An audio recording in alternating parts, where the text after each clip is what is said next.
Hola, muy buenas tardes. Esto es De Todo Menos Eso. Y Álvaro Samaniego, ¿hasta de cuántas personas tú has visto que se hacen normalmente los podcasts? ¿Cuántas personas entran en un podcast? 4, pero verás, estamos 7, más los 5 que llevaba, hacemos la última cena, 12. 12. Estamos hechos.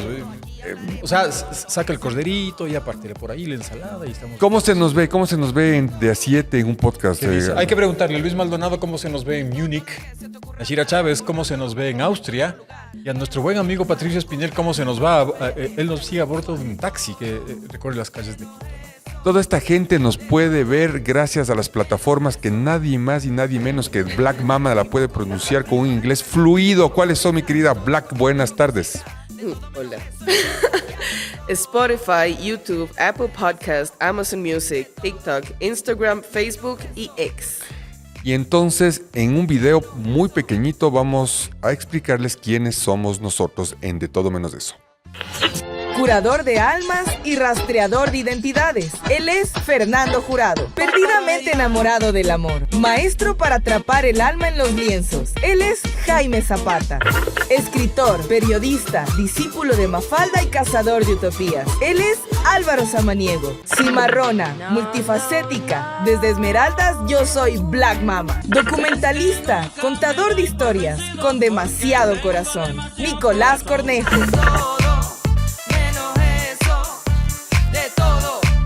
En el episodio de hoy vamos a hablar un tema que propuso Fernando Jurado, con un nombre muy especial que quisiera que nos explique un poco y que se llama La comida de varón.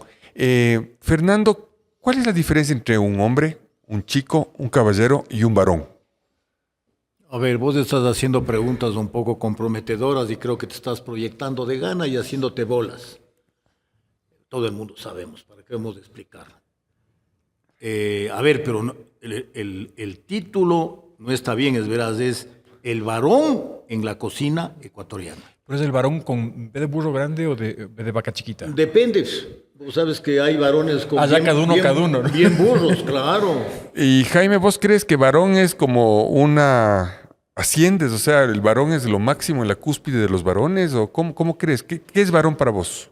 Depende en qué escala, de qué valores y de qué me estás hablando, más bien dicho. Por ejemplo, por el título, porque a mí sí realmente, Álvaro, me inquieta este tema de varón, ¿no? Varón de Carondelet. Yo me acuerdo que alguna vez le hice una entrevista a León Febres Cordero y él hablaba mucho de que cuál es la diferencia entre un expresidente de la República y un varón expresidente de la República. Entonces ahí se me marcó mucho el tema de la palabra varón. ¿Crees vos que sí puedes darme una contestación a este tema? Sí, nosotros habíamos categorizado ya hace décadas esto, de que primero viene el hombre normal, después viene el campeón, que es un hombre que se destaca, y después viene el varón, que es un campeón que se destaca. Esas son las 3 categorías para el género masculino, ¿no? Entonces, Fernando, ¿cómo se llama el programa de hoy? El varón en la cocina ecuatoriana. Y para eso tenemos a 2 súper invitados, muy amigos de Fernando, y entre ellos 2 también son súper amigos, y nosotros los acabamos de conocer hace unos 10 minutos. A mi lado izquierdo le tenemos a Luis Alfredo de la Torre, que también hay que comentar que es primo de Alfonso Jurado. Ya nos contarán por dónde es. Primo que ellos mayor. son. Mayor, claro. Entonces, Luis Alfredo estudió Ingeniería de Administración y se especializó en Gerencia de Proyectos en la USFQ, pero de las cosas que más me llamó la atención del currículum que él mismo nos mandó es que es un aficionado a la comida, ha tenido varios restaurantes y está siempre junto al tema gastronómico. ¿Te gusta comer bien, mi estimado Luis Alfredo? Por el volumen pueden darse cuenta que sí. La verdad es que hay que hacer una anotación. Restaurantes nunca he tenido. En alguna ocasión administré un restaurante de comida española, pero estuve relacionado durante más o menos 15 años. En la parte comercial yo trabajaba para empresas proveedoras de restaurantes, hoteles, cafeterías, etc. Y a mi lado derecho le tengo a Anaí, que cuando armábamos el programa, el Fernando me dijo, es una chef famosísima. Cuando comencé a leer la biografía, no veía ahí la palabra chef. ¿Te puedes describir un poco, Anaí, quién eres, cuál ha sido tu trayectoria y qué te vincula a la comida? Bueno, hola con todos. A ver, un aspecto que siempre tuve y que siempre me gustó fue el diseño. El diseño, empecé con el diseño interior y después esa fue una de las facetas que me llevó a mí, en cambio, a ser una chef reconocida, ¿no? Sino más bien me hizo incursionar en la pastelería. Y en la pastelería ahí empecé a ver el diseño dentro de la pastelería. Me encantaba lo que es el diseño, entonces lo que hice fue ese dote que tenía, ponerlo dentro de lo que era la pastelería y empezar a diseñar todo tipo de postres con distintos sabores y todo eso. Entonces, esos son nuestros dos invitados. Y en Black Mama, ¿a vos te gusta comer rico? ¿Te gusta la comida? ¿Cómo tiene que ser la comida para ti, mi querida Black? Define rico, soy esmeraldeña. Eso es lo que quería saber. O sea, son esos sabores que cambian mucho. ¿Sufriste cuando viniste de Esmeraldas a Quito? ¿La comida fue una de las cosas que te causó sufrimiento quizás? A ver, creo que soy una fiel amante de la comida ecuatoriana en general. Hay ciertos platos que por falta de costumbre, por ahí todavía no los amo. Pero creo que en realidad para mí sí la comida esmeraldeña, por una cuestión de familiaridad, de mi abuela, de mi mamá, de lo que yo aprendí, siempre para mí va a tener un lugar muy especial. Pero de ahí me gusta toda la comida del Ecuador. ¿Sí? Mi querido Fernando, entonces, para dar inicio un poco al programa,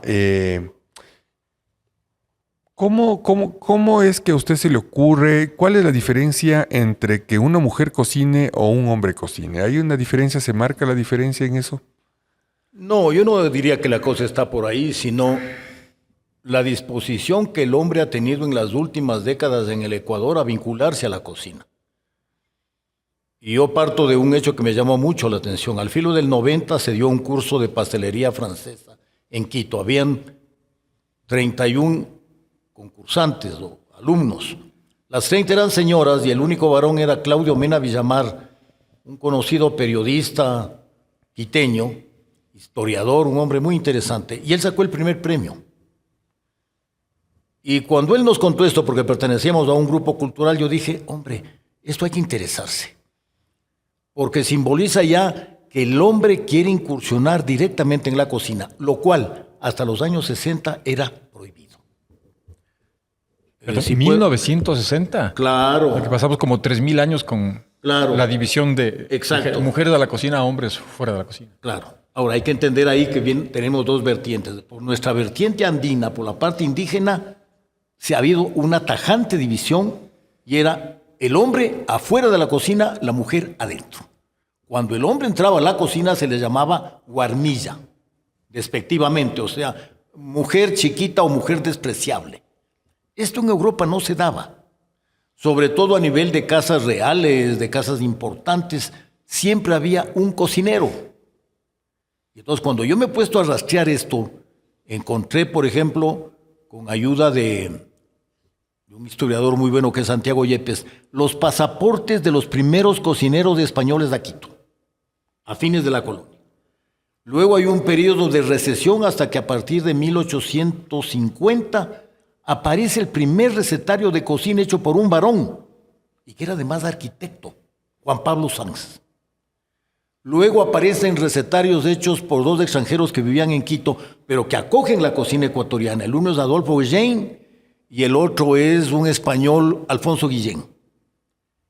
En época de Alfaro también él tenía su propio cocinero. Luego entramos en un periodo un poco de decrecimiento, o sea, el cocinero era muy focalizado. Yo diría que en los años 90 y hasta ahora, la presencia del hombre, del varón en la cocina ecuatoriana es fundamental. A propósito del recetario, y voy a hacer aquí una pequeña pausa con una frase que me llamó la atención de Jorge Luis Borges, ¿no? Quien dice que no hay representación más profunda de la honestidad literaria que un libro de cocina. Luis Alfredo, entonces, ¿qué llegaría acá primero? ¿La comida española, la comida francesa, con influencia francesa? Cuando llegan estos cocineros o cocineras españolas a este territorio, ¿se encuentran con mujeres cocineras? ¿Cómo arranca esto un poco? Hubo, de hecho, un sincretismo de las dos cocinas, teniendo en cuenta que los primeros colonizadores no eran unos ibaritas. Ellos estaban acostumbrados a los cocidos, al pan, a las carnes a la brasa. Y obviamente en América, por la tendencia de la mujer como principal protagonista de la cocina, también, o sea, básicamente la comida eran granos, eran harinas, poca carne, no lácteos, evidentemente. Y de Europa viene todo esto, el comer cárnicos de cerdo, de gallina, que acá no habían gallinas, habían pavas. Y, bueno, todos estos ingredientes que se fueron incorporando, ¿no? De la culinaria francesa muy posterior. Entonces, la misión para ese momento de los hombres en la cocina, de los ecuatorianos, por decirte así, ¿cuál era la función del hombre? ¿Cuál era la función de la mujer? En ese momento histórico, yo diría que más bien de España puede haber venido ya una tendencia a que el hombre haga algo de cocina, haga algo de charcutería o se desempeñe en lo que es panificación. Luis Alfredo, sincretismo de verdad. Yo acabo de leer un par de textos en el que dicen que inclusive la Iglesia Católica que vino con los conquistadores desde España pensaba que los americanos no tenían alma por lo que comían. Entonces comenzó como una introducción de los alimentos europeos, porque eran los alimentos occidentales que sí provocaban un alma cristiana, ¿no? Interesante ese dato, no lo conocía. Ahora, hay que pensar también que ciertos productos, ciertos géneros eran restringidos o prohibidos para América, entre ellos el trigo. Tanto así que entró acá de contrabando en un bastón. Pero sí, fue un tema que alimentaba el alma, por lo que tú me dices, ¿no? Anaí, imagino que tú ya en la cocina habrás compartido con otras mujeres, con otros hombres. ¿Se diferencian las habilidades entre un hombre y una mujer en la cocina? Bueno, podría decir que sí, en el siguiente sentido. Bueno, esto es una opinión propia, ¿no? A veces las mujeres como que le damos ese toque medio sentimental a la comida, ¿no? Y el hombre, en cambio, sí es más preciso para hacer los sabores, pero como que la mujer le da un toque medio romántico al asunto de la cocina y le pone, es entre comillas, el amor, vamos a decir así. Y por eso casi siempre se relaciona mucho a la mujer con la cocina, porque en cierta forma es la que une en la familia, ¿no? ¿Verdad? El hombre es más práctico para hacer las cosas, y cierto es que le ha ido muy bien en la parte de la cocina, pero desde mi perspectiva de mujer, como que falta esa parte que es la que une, ¿no? Esa que es como hogar dentro de lo que es los platos de la comida. Jaime, cuando tú tenías y eras niño, me imagino que tu mamá era la que cocinaba, no sé, ya nos explicará si eso es así, pero cuando tú ya decides ir a vivir a Europa y sobre todo ya a París, te toca, me imagino, asumir estos papeles de cocinero. ¿Hubo una diferencia? ¿Cómo tratan la comida los franceses, los sabores, las conductas en las cocinas? ¿Nos podrías contar algo de eso? A ver, a mí me gusta lo que tú dijiste, Anaí, todo tiene que ver, en el caso de la cocina o de las mujeres y de los varones, yo pienso que tiene que ver con la familia que tú hablas, porque, por ejemplo, a mí me ha tocado por mucho tiempo criar a mis hijos, o sea, estar con mis hijos solo. Y entonces, en el caso mío, por ejemplo, mi mamá trabajaba desde jovencita y mi mamá no cocinaba. Y la que cocinaba era mi abuela. Entonces mi mamá, ahora que ya tiene su edad, está tratando de un poco imitar todas las cosas que hacía mi abuela, pero muy tarde, un poco tarde, entonces ella inventa sus propios platos. Y en mi caso, yo nunca estuve muy apegado a la comida ecuatoriana, desde siempre. Debe ser porque yo era medio gimnasta, entonces yo como que tenía menos apetito que en el sentido, digamos, de cuidarme, tener una comida más sana para el deporte. Y entonces cuando yo me fui a Francia, yo tuve la suerte, digamos, de no extrañar la comida ecuatoriana como casi todos los ecuatorianos cuando viajan, sobre todo a Europa. Y inmediatamente me entregué un poco a la cocina y a la comida francesa, que es donde yo vivo. Y ahí empecé a entender el otro tipo de actitud frente a la comida y también frente a la cocina. Por ejemplo, estoy pensando cuando ustedes hablaban de la parte campesina. Entonces, por ejemplo, en el caso de los campesinos, vamos a decir los productores de vino. Y los productores de vino inmediatamente tienen una especie de teorías, ¿no es cierto?, en relación al vino. Entonces, van a juntar, digamos, cuáles son los platos que hay que comer con cada vino, con cada uva, digamos que el vino blanco, vino tinto.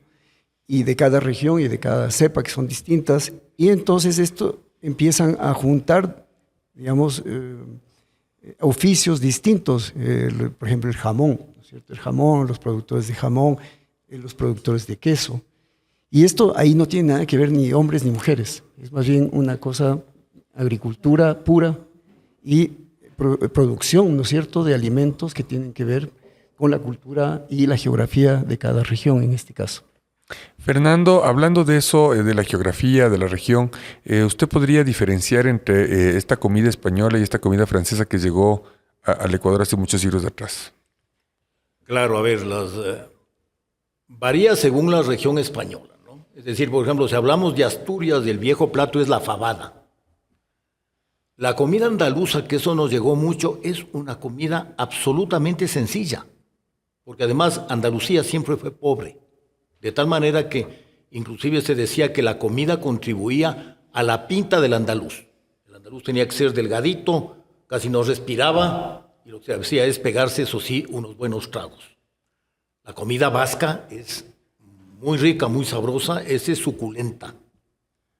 Y la comida francesa, como dice Jaime, varía también según las regiones.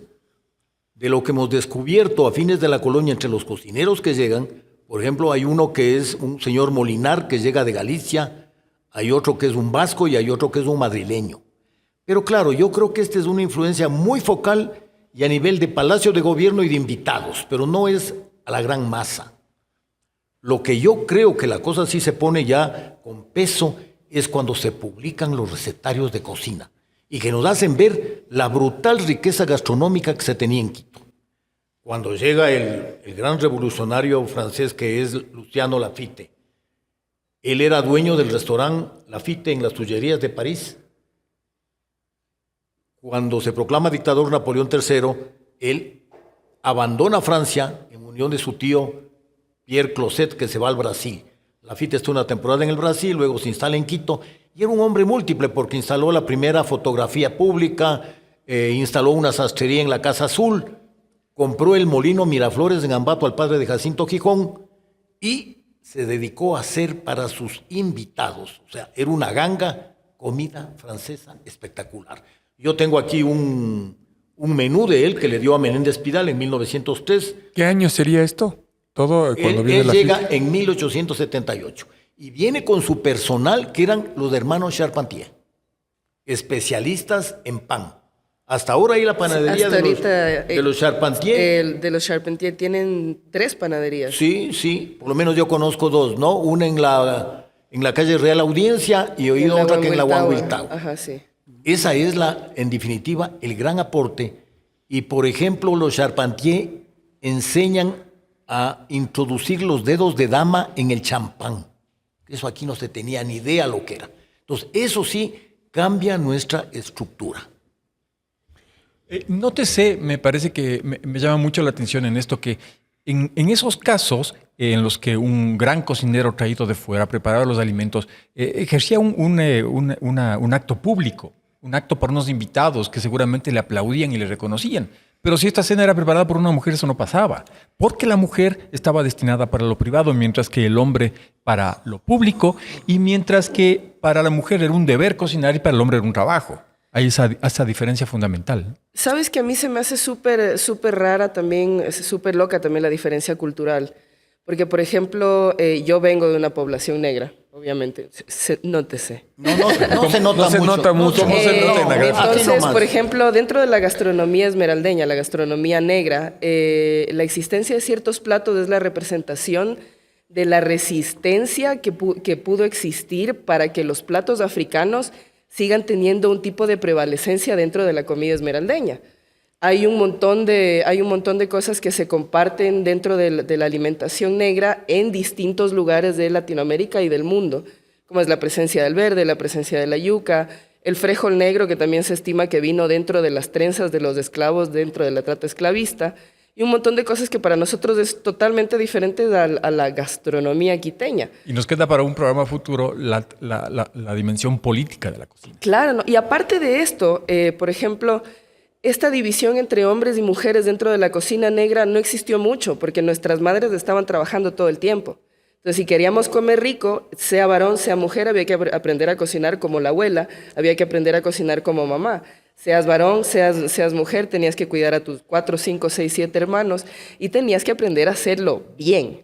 Entonces, como que siempre, por lo menos dentro de mi familia, los que hacían el mejor encocado eran los varones, los que hacían el mejor ceviche eran los varones, pero también era por el tiempo que podían darse dentro de la cocina. Sí, nadie puede hacer arroz igual que yo. Te cuento. Exacto, por ejemplo, Que quede anotado. las mujeres cuando entramos a la cocina dentro de esta circunstancia social, tenemos que entrar a la cocina y salir a seguir arreglando, salir a seguir criando, salir a hacer un montón de cosas. En cambio, los varones tenían una amplitud de tiempo y de espacio muchísimo más grande para poder explayarse dentro de la cocina. Mi querido Luis Alfredo, vámonos un poco a la idea. Cuando el Fernando me contaba de este tema, yo pensaba y digo, ok, yo soy un cocinero español o francés y llego a estas tierras por primera vez, no sé cómo habré venido, en barco seguramente. Yo vengo cargado de ingredientes, pero me encuentro con otros ingredientes. ¿Para quién es la sorpresa mayor? ¿Para el que va a hacer la comida, estos extranjeros, o para los que vamos a comer, que somos los ecuatorianos? ¿Cómo crees que se hizo esa fusión? ¿Cómo eran las sensaciones? Es muy buena pregunta, pero yo asumo que era mutuo. Era mutuo. Porque, por ejemplo, para un cocinero o simplemente para una familia de españoles venir y encontrar el melloco, la papa que no se conocía, el ají, el frijol, otros géneros como el cuy, el charqui, la carne seca, deben haber sido igual de impresionante como para un español, para un local que le traigan aceitunas, que le traigan pasas de uvas, el tipo de pan con levadura que acá no se conocía. Yo pienso que es mutuo. Hasta que llegaron los españoles no hubo pan aquí, en América. Debe haber habido algún tipo de tortilla. Sí. Pero no Inclusive, necesariamente de trigo. no había trigo. Ahora, en la familia se conoce la humita, le dicen choclotanda. Y en teoría es pan de choclo. No sé si Fernando nos pueda. A ver, yo quería aportar una cosa que a veces nos olvidamos. Lo que el español se quedó abismado es por la papa. Porque además la papa es un alimento donde el cual uno hace un montón de cosas. Desde sopa, desde secos, lo único que no se hace es postre con papa. Y la gran revolución de América en Europa, alcohol también, ¿no? Claro, y esto está reconocido, es la llegada de la papa a Europa.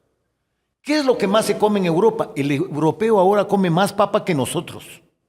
Y Germán Arciniegas, el gran historiador colombiano, oye, encontró inclusive en un cuadro en el Vaticano la presencia de patatas. De tal manera que también tenemos que pensar en lo otro. Papa con papa, ¿no? Papa con papa. Sí, exacto. O sea, papa al cuadrado sería mejor, ¿no? Inocencio III, sexto. Oye, y una cosa que no quisiera dejar pasar es algo muy interesante que ha dicho Blaja. La cocinera esmeraldeña tenía fama de ser la mejor del país. Conservamos cartas, porque, a ver, en Esmeraldas había un desnivel hombre-mujer total. Había muchísimas mujeres y pocos hombres. Y entonces cuando iban los desterrados, de Esmeraldas fue una sección de desterrados políticos o de alcohólicos. Hay muchos alcohólicos que García Moreno mandó a Esmeraldas. Y de locos también, la gente iba a dejar Claro, enfermos claro. mentales en Esmeraldas. Exacto, es decir, un poco lo que luego pasó con la provincia de Bolívar y con Galápagos. Los que se les marcaba iban a estos tres sitios. Pero los colonizadores del 19, ya que iban a Esmeraldas, dicen en sus cartas que no hay nada como la mano de una mujer esmeraldeña. Y sí, algún momento hay que hacer un programa específicamente sobre cocina afro. Mi querida Anaí, ¿cuáles son las relaciones de poder en la cocina? O sea, ¿existen estas relaciones de poder? ¿Cómo crees que fue en estos siglos pasados cuando llegaban estos españoles, estos franceses y se topaban con estas mujeres? ¿Crees que había ya machismo o también había feminismo? ¿Cómo crees que funcionan las relaciones de poder ya en la cocina? Bueno, yo creo que en esa época predominaba el asunto de la mujer. Muy difícilmente el hombre iba a aparecer por la cocina. Y estoy segura que si aparecía, como que no iba a tener cabidas, ni siquiera su opinión en esa época. Cierto es que en Europa, al venir el hombre con el poderío ese también de la parte de de la cultura de cocinar, debe de haber tratado de haber relaciones, ¿no? De hacer relaciones y ver qué hacían esas mujeres aquí en América. Le debe de haber costado por ambos lados tratar esa comunicación, porque de por sí, por cultura, por costumbres, me imagino que se debe haber dado, pero se debe haber fusionado de una forma increíble por la necesidad de conocer los distintos productos. Entonces sí me imagino que debe haber habido una parte de equilibrio, como decía ahora Luis, ¿no? De poder, de conocimiento, de querer. Anaí, pero yo creo que en algún punto los hombres o los varones se dieron cuenta que en la cocina había un canal de expresión muy fuerte. Y ahí es Claro cuando que deciden sí. entrar. Y ese canal estaba reservado para las mujeres. Así es. ¿Cierto? Entonces, ¿qué pasa? ¿Cómo sería esa explosión? ¿No? Que de pronto uno se da cuenta, pero si yo puedo conversar a través de los yapingachos y de la timbushka. Claro, lo que pasa que es importante que yo creo que por medio de la comida también uno se comunica. Uno haciendo las diferentes, me imagino que los conocimientos de cada uno debe de haber puesto, me imagino cómo debe haber sido el cocinar de cada uno y cómo la experiencia que deben de haberse dotados unos de otros. Pero me imagino también el asombro también de esas mujeres de ver a hombres que también fueran especialistas en distintas cosas y debe haber sido una cosa asombrosa realmente en sentimientos, en cosas, que eso se destacó también en la fusión de los sabores, de los alimentos y de todo, ¿no? Jaime, cuando llegaste a Francia, por ahí, me imagino creo que en los años 80, ¿te gustaba la comida francesa? ¿Era rica? ¿Era diferente? ¿Cómo sabía? ¿Cómo es la comida francesa? ¿Trata para la gente que no te va a ver y que solo te va a oír, que le dé hambre o que no quiera saber nada de la comida francesa? Cuéntanos un poco. Bueno, yo pienso que a todos nos pasa lo mismo cuando vamos a Francia, cuando te ofrecen un tartar de res, que es carne molida cruda, que la comes y es más, te sirven el tartar, te sirven con el huevo a un lado, te ponen todos los condimentos y te tienes que preparar tú mismo. Y entonces, esa es quizás la primera experiencia fuerte que uno tiene que pasar, porque uno nunca ha probado aquí en Ecuador. Nosotros, como cuando nosotros hacemos la carne en Francia, te dicen que es como una suela de zapato, ¿no? Porque tenemos la tendencia a cocinarla mucho y además, no sé, debe ser también porque nosotros acá cuando cocinamos, como no sabemos mucho la procedencia de la carne, a veces pensamos que cocinándola muchos la vamos a evitar tener infecciones o yo qué sé, algún tipo de intoxicación. Entonces, ese es el primer choque, digamos, de comer carne cruda y que además es siempre, porque tú vas a ir a pedir en cualquier restaurante un pedazo de carne y te van a preguntar si la quieres término medio, y de a poco, o sea, al final te gusta sangrante porque al mismo tiempo que alguien debe saber que eso no es sangre, es una especie de juguito que tiene la carne. Entonces, el asunto es que eso te vas de a poco ya como contagiando a comer ese tipo de carne, pero va acompañada de ¿qué? De la mostaza de Dijon, por ejemplo, que es una mostaza muy, muy picante, muy fuerte, y que no se parece a la mostaza esta que comemos nosotros. Y eso ya vas juntando al final con el queso ese horroroso, el camembert, que mientras más maduro esté, que fuertísimos, que como dicen por ahí los chilenos, huele a rodilla, que voy a decir entre pata y poto, ¿no? Entonces, vas juntando esos sabores muy fuertes que hay en Francia y luego eso ya te vas como desintoxicando de todo eso con el vino. Y entonces todo vas juntando y todo tiene una relación directa. Cada plato está hecho para ir combinando y haciendo amalgamas, ¿no? Fernando, usted tiene ahorita justamente un menú. ¿Nos puede leer un poco de qué se trata? Por favor. Cuando Menéndez Pidal viene acá, que es el enviado de Alfonso XII para buscar la paz entre Ecuador y Perú, la FI te da ese menú que es un poco pantagruélico. Plato 1, consomé a la bordolesa. Entrada, paté trufado de hígado de ganso con aceitunas, bolobán y pescado. Plato fuerte, filete con salsa de jerez y hongos, vainitas de Miraflores, conejo, espárragos con salsa holandesa. Postre, crema de café, helados y cakes. Vinos, dulce de Burdeos, metoque o vino blanco, vino tinto de Borgoña y champán blanco. ¿Cómo crees que pasaron esa noche la gente de Ambato, oye? Felices. Dependiendo la cantidad de vino que tomaron, ¿no? No, me parece fantástico. Y Son en verdad nuevos- es pantagruélico, Son nuevos sabores, pues. es un banquete exquisito. ¿De cuántos platos, Fernando? ¿De cuántas personas? No, ¿cuántos platos? ¿Cuántas estaciones? Como 7 ahí. Sí, no, pues son una cantidad de platos, ¿no? Y además no se olviden que en Francia cada plato tiene un vino diferente, de tal manera que es importante. Ahora, nos estamos olvidando de algo fundamental, y es que la mujer también da paso a la entrada del hombre en la cocina. Primero, ustedes saben que hasta ahora en niveles sociales altos y medios altos, la mujer no es la que se mete en la cocina, el ama de casa, sino que ella dirige desde afuera, gobierna a la empleada que es de raíz indígena. Esta es una O negra. Sí, esta es ya una primera sesión. Pero luego hemos detectado desde el principios del siglo XX un número de señoras no del todo escaso se niegan a cocinar. Se niegan, dicen, a mí no me gusta la cocina. Y esto va subiendo. Ustedes deben haber oído, mucha gente joven dice, ve, yo te preparo un trago. Pero ponerme a mí a cocinar, ni hablar. Estamos ya agotados. Entonces, esta es una sesión. Y yo conozco casos en que en los años de 1930, el varón, olvidado de la señora porque ella no le para bola, aprende también a cocinar dentro de casa. Entonces, yo creo que esta es una escalada, como que una persona va subiendo escalones y va cediendo el espacio a los varones. Álvaro, esa cocina, cuando estaban toda la gente involucrada en esos platos que nos acaba de leer el Fernando, ¿cuántos hombres o cuántas mujeres habrá habido? ¿Se te ocurre? Para comenzar, leyendo esto en francés, parece ser la fórmula contra la disentería, más bien que un menú. Mujeres todas, ¿no? Porque a mí me parece que la división estaba clara que los proveedores eran los varones. Los que venían a dejar la carne de cerdo, que traían las papas o que traían los vegetales. Pero llegaban hasta la puerta, ¿no? Ellos No iban más proveían. allá. Ajá, no creo que hayan llegado más allá.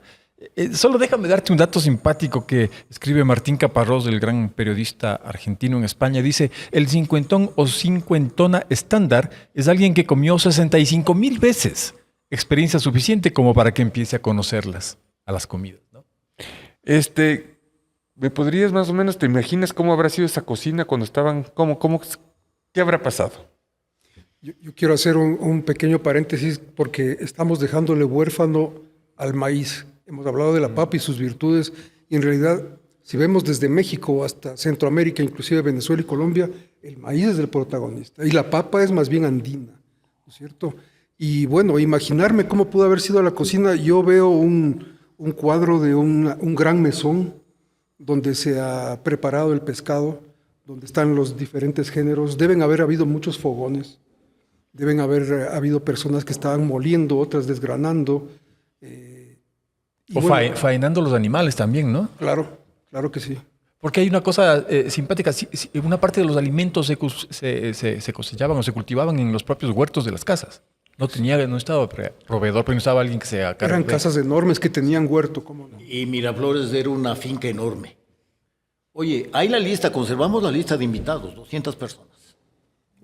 O sea, esto se preparó para 200 personas. Pero de hecho aquí sí hubo un hombre en la cocina, la FIT. ¿no? La FIT, claro. O sea, él estaba comandando, seguro. Él estaba comandando, claro. Una pregunta.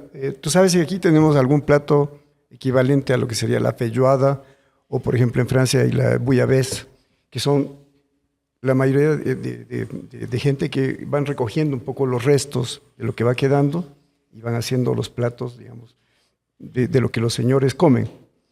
Y el caso de la feijoada en Brasil, ¿no? La tripa mishki también, ¿no? Aquí. O sea, Las vísceras en general. claro, las vísceras en general era lo que consumía la gente que no podía consumir las partes nobles del animal. Claro, ahí entramos ya un poco lo que se llamaría en la culinaria de la pobreza. Y que por supuesto es un tema también muy importante. Que después se vuelven platos típicos. Y se vuelven luego platos típicos. La inventiva, ¿no? Claro. Y que ahora se potencian mucho, porque con las nuevas tendencias de la cocina fusión, etcétera, de los estudios, ya tenemos una timbushka nivel gourmet. No pudimos encontrar el menú, pero existe, cuando se inauguró el tren con el faro, existió el menú de la inauguración y a mí me llamó muchísimo la atención porque vi que eran 8 o 9 platos en francés todos. Entonces era una clase de francés en el menú. ¿Tú crees, Anaí, que la gente ahí también tenía un acercamiento al francés, a estas palabras, a la pronunciación? ¿Cómo sientes que eso nos cambió un poco en el tema ya de la lingüística o de este acercamiento a Francia? Y bueno, la verdad que sí, porque realmente les tocó involucrarse hasta con la cultura, el idioma y todo. Y bueno, les tocó aprender, porque era la forma para comunicarse también, ¿no? Pero me imagino que en ese tiempo eso también le hizo bastante bien al Ecuador, en cierta forma, porque le empezó a ver o sea, a complementar esa comida que había, esa cocina que había, me lo imagino, cómo serían las casas. Y bueno, me imagino que eso debe haber sido un aporte impresionante para lo que es la comida hoy en día en el Ecuador. Y tanto también productos ecuatorianos, pero yo creo que los productos ecuatorianos todavía no se conocen en el exterior tanto como los de Europa acá, ¿no? Tengo que preguntar esto. ¿Tú crees que dañaron un poco nuestra sazón o se compuso la sazón o cómo fue este mix? A ver, yo pienso que lo que ha dañado nuestra parte, digamos, cocina ecuatoriana es más bien la mundialización y la comida, digamos, internacional, justamente. Por ejemplo, ¿cuál es el plato italiano? La pizza. Entonces, no hay plato, es un pan con tomate. Y te vas a estar comiendo hamburguesa. Entonces, eso va matando un poco las costumbres. Yo me acuerdo, mi abuela hacía cada día de la semana teníamos un plato. Nosotros nos íbamos al camal, ¿no es cierto? Nosotros mismos comprábamos ahí en el camal. Y yo me acuerdo pensando en eso de la faena. Yo me acuerdo que había una señora que cortaba las cabezas de las gallinas, ¿no? En pleno, y las ponía ahí para que se vayan chorreando. Las gallinas salían corriendo, sin cabeza. Entonces, depende. Yo pienso que lo más importante es, digamos, la insistencia a través de justamente los nuevos chefs que empiezan a recuperar la cocina que nosotros la hemos olvidado. Por suerte el Jaime sí pronuncia bien la palabra chef. Claro. Porque el Nicolás dice chef. Claro. El Nicolás pide ceviche con chifles. ¿Sabes No qué es con un dato chifles. curioso súper loco? En España hay salchipapas. Claro, en Madrid te venden salchipapas. Cuando llegué me quedé así como, ¡ay, qué lindo! ¡Qué hermosa la Así migración! hemos colonizado. Nosotros. Sí. Yo les voy a dejar una idea aquí y espero no ser lapidado a la salida. Es que España nos trajo la religión, pero Francia nos trajo la cultura. ¿Será o no será? Fernando, ¿había restaurantes? ¿Quién trae los primeros restaurantes? ¿Cómo? Porque restaurantes de restaurant, ¿no es cierto, Jaime?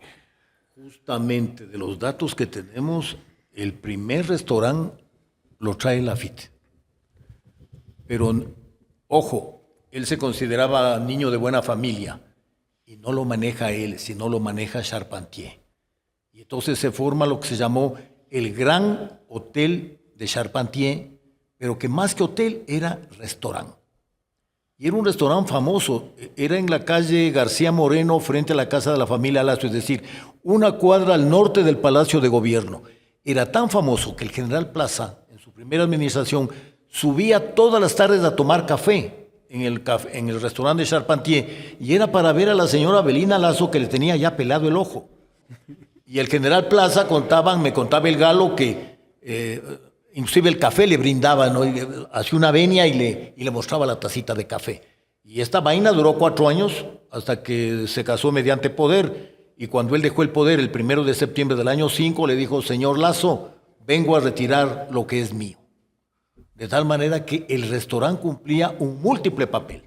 ¿Y habían varios o habían pocos? Al principio solo había el de Charpentier. Y ya en época de Alfaro llegan a haber 6 restaurantes.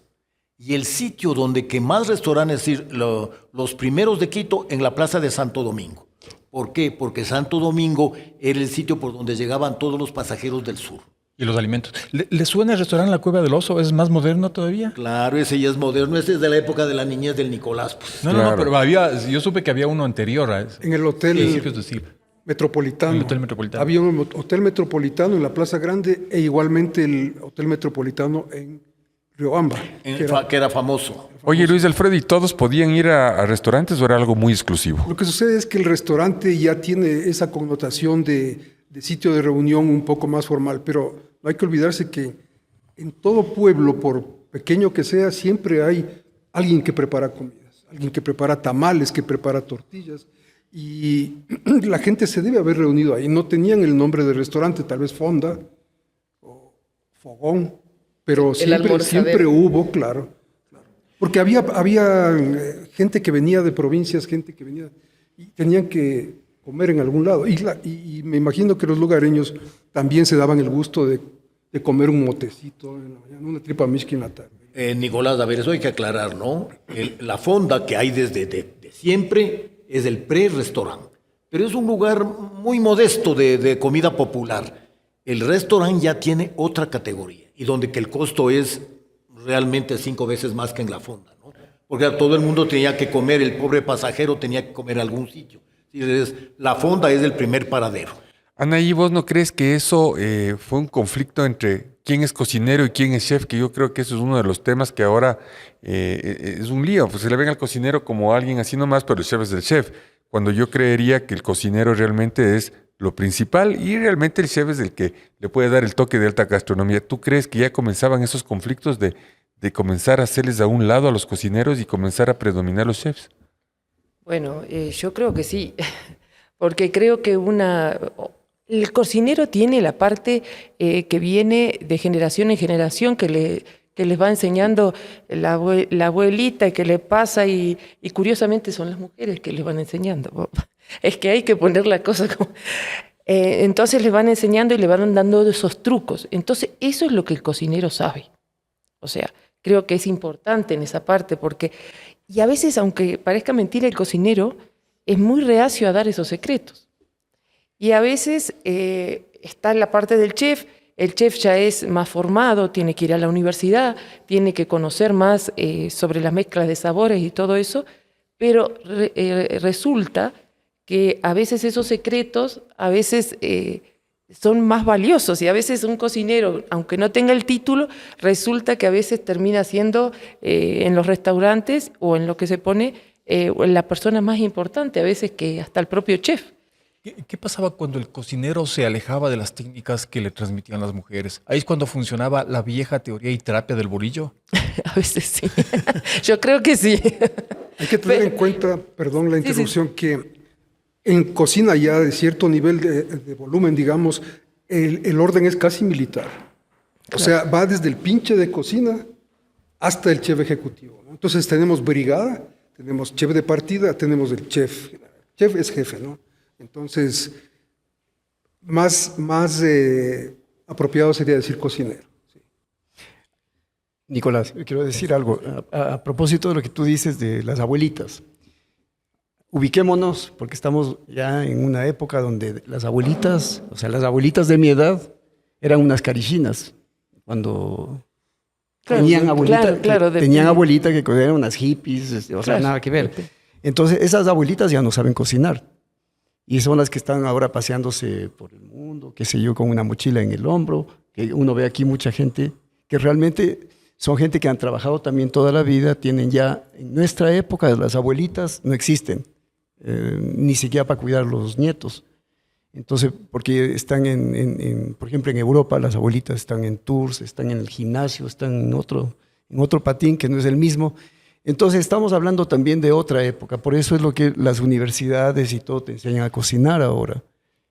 Claro, discrepo un poco porque aquí en Europa sí podríamos hablar así, pero en América Latina todavía está la abuelita. O sea, sí creo que todavía hay una influencia grande de las abuelas. Claro, Sí, inclusive dentro del boom del desarrollo, como que de que las mujeres empezaron a trabajar y todo esto, seguía recayendo el labor de la cocina sobre los hombros de la mujer. Yo vengo de la época en la que mi mamá tenía que cocinar en la noche para poderse ir a trabajar al siguiente día y que nosotros llegáramos de clase a podernos calentar lo que mi mamá hizo. La prueba además es que en todos los programas de MasterChef del mundo, si el entrevistado, el participante, el aspirante no dice que aprendió a cocinar en la cocina de la abuelita y llora, pues no existe, pierde. Claro. Automáticamente. La pregunta es, ¿cuánto influenció la liberación femenina desde los 60? Eso te en iba a que el decir. hombre entre a la cocina, partiendo de... No, pero te iba a decir justamente en relación a lo que tú hablas, en Francia por lo menos, que yo ya estoy como 30 y tantos años, y yo tengo un hijo francés, entonces ahí yo cuando fuimos a la clínica para el parto, había unas chicas que tenían 20 años que venían a enseñarles a las mamás cómo se da el seno, y que ellas no tenían hijos, porque las mujeres en los últimos 40 años en Francia no dan el seno, Esa es una moda y eso te da más o menos a entender en qué época estamos viviendo de la mujer, que no es la misma. Ahora están empezando a promover dar la leche materna, pero esa es la generación la mía, digamos, de hace 40 años. Entonces las mujeres tienen otra noción y por eso es que hay mucho restaurante en todas partes y por eso comen pizza todo el tiempo y sándwiches. Yo le tengo una pregunta al doctor Jurado. ¿Usted tal vez tiene la historia completa de por qué el segundo se llama seco? ¿Sí tiene jugo? ¿No? Es decir, mira, parecería por lógica, ¿no? Que el primero es líquido, ¿no es cierto? La sopa es líquido. Y entonces el segundo se lo llamaba seco, pero claro, ese seco hay que ponerle entre comillas, pues, ¿no? Yo sé por qué. A ver, Sí, dilo. eso. Tú. Porque tú sabes mejor que yo. No, pero date. No, dilo. Eso viene del inglés, ¿no? Second, Claro, second. exacto. Cuando empiezan a ver las incursiones militares de los gringos acá en el Ecuador, ellos cuando pedían el second dish, Es del seco. pedían El el segundo. second dish. Entonces lo que entendía la persona que les pasaba la comida era el seco. El seco. ¿Y quién el seco? Bueno, fíjate que Claro. muy Yo interesante. pensaba que era por el arroz seco, Sí. No, en realidad que es no el falta en second el dish. plato, ¿no? Ah, fíjate. Esto es como el guachimán. Oiga, Fernando, a ver, entonces pasa el tiempo y ¿qué pasa con los varones en la cocina? ¿Se quedan, se van? ¿Qué pasa con las mujeres? ¿Pierden su sitio? ¿Cómo evoluciona esto del varón en la cocina ya en los años? A ver, yo diría que es una revolución que la gente no le ha parado bola. Todo lo que ustedes han comentado es cierto y es evidente. La mujer pierde el gusto por la cocina.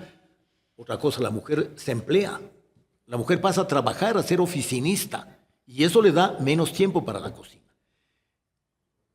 En ciertas partes hemos mejorado económicamente, pero también hemos empeorado. Ahora hay menos gente que quiere ser cocinera. La vieja empleada de la época de las abuelas va también desapareciendo.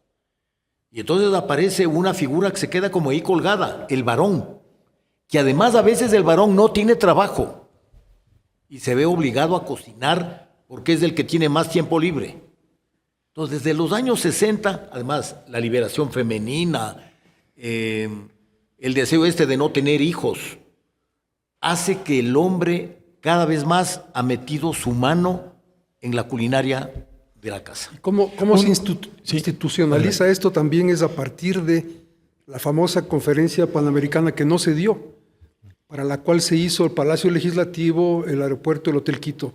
Al Hotel Quito le concesionan a esta cadena Intercontinental. Y ahí viene la primera playa de profesionales ya formados que se quedaron en Quito. Por ejemplo, el chef Gilles Blaine, que tuvo después el Ricón de Francia, a Michel Brun, que tuvo después el tema ¿cómo se llama la pastelería que queda ahí? Sí, Chantilly. Y un sinnúmero de cocineros, panaderos, reposteros que se vincularon con el Hotel Quito. Ahí viene un poco cuando se institucionaliza, se puede decir que se le sube un poco, un buen tanto de nivel al hombre en la cocina. Y también la literatura también comienza a entrar dentro de eso, ¿no? Y sale el libro como Agua para Chocolate de Laura Esquivel, que es un verdadero éxito. Y por ahí me encontré con esta cita de Pablo Neruda, famoso poeta chileno, que dice: las palabras las amo, las adhiero, las persigo, las muerdo, las derrito. Amo tanto las palabras que glotonamente se esperan, se acechan, hasta que de pronto caen. Vocablos amados, brillan como piedras de colores, saltan como platinados peces, son espuma, hilo, metal, rocío. Persigo algunas palabras, son tan hermosas que las quiero poner todas en mis poemas, las agarro al vuelo cuando van zumbando y las atrapo, las limpio, las pelo, me preparo frente al plato, las siento cristalinas, vibrantes, ebúrneas, vegetales, aceitosas, como frutas, como algas, como ágatas, como aceitunas, y entonces las revuelvo, las agito, me las bebo, me las zampo, las trituro, las emperejilo y las libero. ¿Cómo le quedó el ojo, Fernando? Estupendo. Y hay una cosa que tengo que contarles. Me ha contado a mí el hijastro de Neruda que Neruda cocinaba, pero que en muchos personajes importantes la cocina es una especie de hobby muy íntimo. Por ejemplo, y lo voy a decir en público, en los años 80 yo me enteré que el canciller Francisco Acosta Yepes tenía como hobby íntimo la cocina. Y la cocina era la mejor habitación de su casa. Entonces un día me dijo, vea Fernando, le he llegado a estimar tanto que le voy a invitar a una comida. Y sí, estas palabras bellas de que nos ha traído Álvaro nos demuestran, aunque no lo dice, pero la lectura es clarísima. Y yo me meto en la cocina y a los alimentos les hago poemas. Jaime, ¿cuál es el plato más ecuatoriano que has probado con nombre francés en Francia? Bueno, mira, a mí me pasó algo cuando llegué a Francia, a París. Había un restaurante que se llamaba Inca Maya, que era un ecuatoriano que trabajaba primero ahí, que después se quedó con el restaurante. Y entonces una señora que tuvo un problema acá, un accidente a un hijo, una manifestación, falleció. Entonces ella, de la pena, se fue primero a Nueva York con el otro hijo que tenía y fue a parar, no sé por qué, a París, porque parece que tenía alguna familia que era Florcita. Y no sé cómo fue a parar en donde el presidente Mitterrand para hacer los yapingachos, que es el plato quizás más conocido, por lo menos para la gente que conoce la comida ecuatoriana, son los yapingachos, y que parece que al presidente Mitterrand era lo que le encantaba y ella iba todos los domingos a cocinar para el presidente Mitterrand. Y entonces, para mala suerte, que esas anécdotas que a veces son tristes, tuvo una vida así un poco extraña la señora y fue de las primeras contagiadas de SIDA. Entonces regresó al Ecuador en ataúd. Yo aprendí, por ejemplo, cuando conocí a los chilenos en la época de la dictadura, como tú me contabas la otra vez, yo aprendí a comer alcachofas, aprendí a comer ensaladas, que aquí no comíamos. Yo me acuerdo que en ese tiempo la lechuga aquí la cortaban así, la cortábamos chiquita, o nosotros comíamos la ensalada rusa, que le llamábamos la ensalada rusa, que remolacha con zanahoria, ¿no? Con papa y zanahoria. Entonces, que después fui a comer lo que era La propia, es diferente. Ensalada, el borscht, ¿cómo se llama? Que es algo, una sopa con remolacha. Y entonces, la pregunta es, después ya son como 40 o mucho más años, desde el 73, cuando estamos, desde la primera llegada así grande de los chilenos, ya aparecieron todo lo que era el zucchini, la berenjena. La fresa grande. Claro, pero hasta ahora que yo voy al Supermaxi, nadie sabe para qué sirven las alcachofas. Los ecuatorianos no saben, yo tengo que enseñarles a comer alcachofas porque no se sabe. Y como es difícil comer una alcachofa, uno se puede... Además, se puede volver agria. Oye, estás topando un punto bien importante. A ver, el comer alcachofa en los años 40 y 50 se tenía como un síntoma de superelitismo. Por ejemplo, cuando el novio le quería hacer quedar mal a su presunta novia, le invitaba a comer alcachofas. Y entonces se burlaba porque la otra persona no sabía si había que ponerse en la cabeza, en la oreja o en el periné, ¿cierto? Y era un alimento que no circulaba en nuestro medio. Y a veces he oído que no, es que no sabe a nada. Pues no hay tal, pues. La alcachofa es una cosa riquísima, pero es complejo de preparar y más complejo de comer, porque además es un ceremonial. Y claro, nosotros en ese sentido somos como muy rápidos, ¿no? Es decir, por ejemplo, los yapingachos. Es más, hay gente que coge con la mano y se mete el yapingacho enterito o se lo corta y está. Entonces yo creo que todo el trabajo de la alcachofa ha impedido que ella entre a nuestros hogares con la destreza que debería entrar. Hay un famoso cómico francés que se llama Coluche, que ya no está, que él decía que la alcachofa es el plato de los pobres, contrariamente a lo que tú dices. ¿Y sabes por qué? Porque el plato comienza, poquito y termina lleno. Cuando termina lleno el plato. Mi querida Anaí, y entonces en el tema de la pastelería, ¿también tú sientes que interviene el tema del varón? Ahora la gente valora mucho más el pan en este país ahora, y el pan tiene un protagonismo diferente al pan anterior, al pan de las panaderías de barrio, que el pan normalmente no era tan rico. Ahora, puchicas, del pan es súper elaborado, el tema de la pastelería, las pastas, ¿no es cierto? No vamos a hablar del tema de la carne con las carnicerías, ahora también ha pasado algo parecido. ¿Tú crees que ahí la influencia de los varones también influyó en el tema de los postres o no, mi querida Anaí? Bueno, en la parte de lo que es el pan, sí creo, aquí en lo que es en Ecuador, sí creo, porque vinieron nuevas recetas, ¿no? Vinieron con implementación, además de las distintas levaduras, de las masas madres y todo eso, que acá no se usaba. Entonces, sí creo que fue preponderante toda la parte del varón en eso. Y en la pastelería, increíblemente, el varón también está fusionando mucho la parte molecular, que eso no había en la parte femenina, no lo habían hecho anteriormente. Entonces, el varón sí aportó en esa parte. En lo que es pastelería, sí fusionó mucho toda la parte en que entró la química dentro de lo que es la pastelería. Mi querido Luis Alfredo, ¿en qué más aportó el varón en la comida y en la cocina ecuatoriana? Es una pregunta difícil porque si es que tomamos en cuenta que toda esa herencia viene de la culinaria de las madres, yo creo que la tecnificación de la cocina, la democratización de la cocina es el momento en que sale a relucir la receta y deja de ser secreto. Fernando, para terminar este programa tan interesante, ¿los varones siguen de largo en la cocina ecuatoriana? ¿Eso va a seguir? Yo creo que sí, por los cambios que se han dado, ¿no? Claro, uno no puede adivinar, pero daría la sensación que el futuro es para el varón que quiere meterse en la cocina, y hay carreras que esto hace 50 años hubiera sido una blasfemia. Yo recuerdo que de alguien... ¿Y qué está estudiando tu hijo? Está estudiando para chef en París. ¿Qué guambra para cojudo? Le dijo un comentarista, ¿no? Esto se ha dado la vuelta. Y yo creo que para bien de todos. Yo creo que también los procesos de migración masiva han engordado un montón la gastronomía ecuatoriana. La comida colombiana, la comida venezolana, la comida argentina también. O sea, ahora puedes encontrar restaurantes de este tipo en muchísimos lados. A todo lo que quiero llegar con esto es que solo tengo una cosa por decir, y es que bolón is better than croissant siempre. Nada más. Mi querida Anaí, ¿cómo te sentiste con 5 varones aquí en la mesa? Una cosa así, ya. Ya me tocó decir que el varón es varón, ¿no? No.